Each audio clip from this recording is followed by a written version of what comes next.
Next News, breaking news. A new arrest in Minnesota just reignited the firestorm around Congresswoman Ilhan Omar. Federal charges hit Fahima Mahamud for grabbing over $3 million in taxpayer dollars through a daycare scheme tied straight to the massive Feeding Our Future scandal. This happened inside Omar's own congressional district, and she claims total ignorance. Yet the same networks keep getting exposed. Vice President J.D. Vance says the Department of Justice is already on it, and the question hanging in the air is whether this is finally the case that forces real accountability.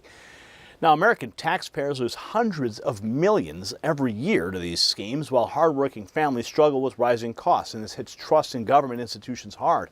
When elected officials refuse to answer basic questions about fraud in their backyard, and tell citizens their voices don't matter.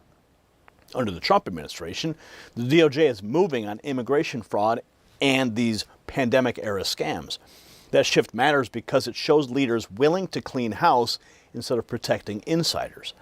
Every new charge like this reminds viewers why draining the swamp remains essential for the survival of our republic. Now, before we dive deeper into the Minnesota fraud connections, here's a quick look at another critical front for American strength. This breaking news tonight on America's critical mineral supply chain. SAGA Metals, trading as SAGMF in the U.S. and SAGA in Canada, is now emerging as a major story in the race to secure materials tied directly to national defense. Now, in less than 6 months, SAGA has moved with unusual speed. Last week, the company announced a 100% drill success rate across all 57 holes at its radar project, and they finished ahead of schedule. That matters because radar is being positioned as a potential host for vital resources that strengthen U.S. security. Check out the in-depth interview with the CEO on this topic I did over the weekend. And the exclusive briefing link below is only for Next News viewers. Now back to the fraud developments that are testing public confidence across the heartland. You see, Omar just brushed off the latest questions about her district's fraud network as nothing but bigoted lies. Yet another Somali-linked operator in that same 2-mile radius faces federal charges. Her net worth dropped sharply while these scandals unfolded around her campaign events, and the pattern is becoming impossible to ignore. Now, in a rare and historic moment, J.D. Vance hosted the press briefing as Caroline Leavitt is out on maternity leave, and the question was raised about Ilhan Omar. And what was said? Let's listen. I want to ask you about the anti-fraud task force. You previously mentioned that Ilhan Omar seemed to have committed immigration fraud. Do you anticipate an indictment against her, an indictment related to that situation? Yeah, so Reagan, I don't want to prejudge an investigation. I mean, you read the things about Ilhan Omar and about, who she married and whether she didn't marry this person or that person. It certainly seems like something fishy is there, but everybody's entitled to equal justice under the laws. So we're going to investigate it. We're going to take a look at it. If we think that there's a crime, we're going to prosecute that crime. And that's something the Department of Justice is looking at right now. Good. The Department of Justice is looking at it. So he says they won't prejudge, but will prosecute Ilhan Omar if the immigration fraud sticks. Omar fired back, calling the whole probe a ridiculous, bigoted lie. She dismissed the DOJ immigration fraud investigation as ridiculous and bigoted, brother marriage disgusting, nothing to fight against, nothing to clear my name, blames racist, xenophobic bigots into weird, creepy shit. Total deflection. This is from the new TMZ DC unit. So I wanted to ask you about Vice President Vance's press conference yesterday. He said that the Department of Justice is looking into allegations against you about immigration fraud. To that you say what? It's ridiculous. It's ridiculous. Yeah, I mean, they've been at it since Trump's first administration. And, as I always say, if they had something, they would have already shown their cards. So what do you think about this brother marriage allegation that's continuing to persist? Here's what's interesting right here at this moment. She actually invites the reporter into the elevator, and usually the elevator is their escape hatch. Whenever these Congress people get cornered, they always run to the elevator and then the doors close and they escape. This is a rare moment where she actually invited the reporter in, which leads me to believe she knows that this is TMZ and she knows that they're potentially friendly media in a sense, because you've seen her react to Lindell TV reporters, cursing at them, and other reporters. So this is a really interesting moment. It's a very bigoted lie. It's disgusting. And, you know, to make a huge allegation like that for 10 years, without proving any of it is just disturbing that there's still so many people who want to believe in something so disgusting. So how are you planning to fight against it? Well, there's nothing to fight against. Nothing's happening. It's all fake. Would you cooperate with an investigation if the DOJ decides to investigate you? Of course. You would cooperate? Of course. Are there any maybe documents that you would turn over? I know you're saying that this is all baseless, but just to clear your name. Is there anything that you would turn over? There's nothing to clear because I haven't done anything criminal. Well, so as I've said, I mean, if I'd done something criminal, it wouldn't take them this long to continue to keep this story alive without doing anything. And I think it gives more to the idea that this is just a made-up lie, because you do not investigate someone for 10 years and not come up with anything. So then why do you think it's still being talked about? Because these people are disgusting. They believe in weird, creepy things, and that's why they want to believe in this weird. And that's all I will say. No, definitely. Why do you think, I guess, that you're being targeted then? It's because they're racist, they're xenophobic. I just happen to be Muslim, and I don't think you're allowed to continue from there. But, okay. Understood. Yeah, I mean, they're just disgusting, bigoted people, and that's all I gotta say. All right, thank you. So TMZ DC, getting the exclusive elevator interview with Ilhan Omar, claims there's nothing to fight, no need to clear her name. Nick Shirley, back on the scene, says she's lying about not knowing the fraud ring operating 2 miles from her district office. She's petrified that people are catching on to the fact she knew about the fraud after another Somali in Minnesota just got slapped with federal child care charges. Expel the Somali pirate. Where all this fraud taking place, it's literally not even a 10-mile radius where most of this fraud took place. It's within like a 2-mile radius, and this is all around where her congressional district. And so for her to say that she didn't know about this fraud is such a lie, and she's obviously trying to cover her face. I mean, look at her net worth; it just went down by $29 million. Yeah. And we know that she had a relationship with many of the individuals involved in this, had campaign rallies at various restaurants connected to this and so forth. Nick, I wanted to ask you about this. So Nick Shirley making some clear points about Omar's connection to the scam players and her sudden drop in net worth. And another reporter, she refused to answer any questions about blocking subpoenas on the Feeding Our Future case. Another interesting moment.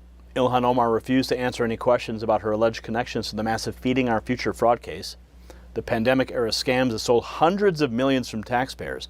She turned and walked away without a single word when pressed on individuals tied to the scandal. In a written statement, she denied any knowledge and tried to deflect by mentioning the Meals Act signed by President Trump. Classic evasion from someone under the spotlight. This is from Fox News Digital. See how she treats Fox News? Did you ask Minnesota Democrats to block the subpoena for the investigation of Feeding Our Future on the state level? The House Republicans are considering investigating Feeding Our Future now. Your role in it, would you cooperate with that subpoena and provide documents if they request it here in the House Oversight Committee?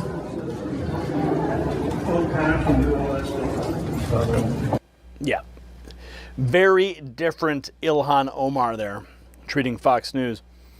Without a word, pressed on her links to the massive Feeding Our Future ripoff, Nick Shirley Heads inside one of the empty daycares that grabbed over $3 million taxpayer dollars. The Minnesota fraudster charged for child care fraud. Fahima Mahamud received $3.67 million for her daycare, and tried to escape America prior. This is the same daycare where the $250 million Feeding Our Future scam took place. Arrest all the fraudsters, says Nick Shirley. At Future Leaders Early Learning Center, this building received over $3 million. Hello, how are you? I would like to see if I could bring little Joey, my son little Joey here. Is there paperwork or can I check out the daycare? No? Why can't I check out the daycare? It's not here. Okay, but if I can't get paperwork or anything to submit my son little Joey to come in here to daycare? We'd really like to put Joey in this daycare. We've heard great things. Business card? No, I would like your business card actually. You talk to your manager. Okay, can I speak with somebody?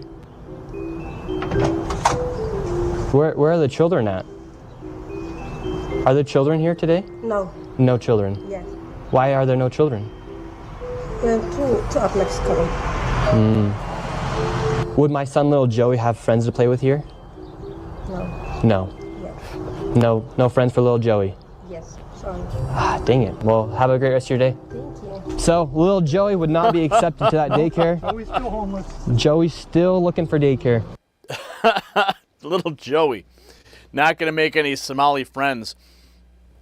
So the Minnesota daycare pocketed millions while showing 0 kids. Michigan taxpayers are now demanding answers, though, after Governor Whitmer's office reported a $19.5 million gap in child care subsidy numbers. Looks like Gretchen Whitmer's in the crosshairs now. She's under fire after $19.5 million in child care subsidy money doesn't match the numbers. They reported 15,000 children helped, but the spending blows way past that. The gap didn't just happen. Michigan taxpayers want answers. In Lansing, Michigan, a mystery unfolds as a $19.5 million gap in child care subsidies raises eyebrows. The state reports 15,000 children enrolled, but spending suggests a far larger number. Governor Gretchen Whitmer stands at the center, responsible for budget oversight and fraud prevention. With taxpayers demanding accountability, a key question lingers. Will the funds be recovered, and who will face the consequences?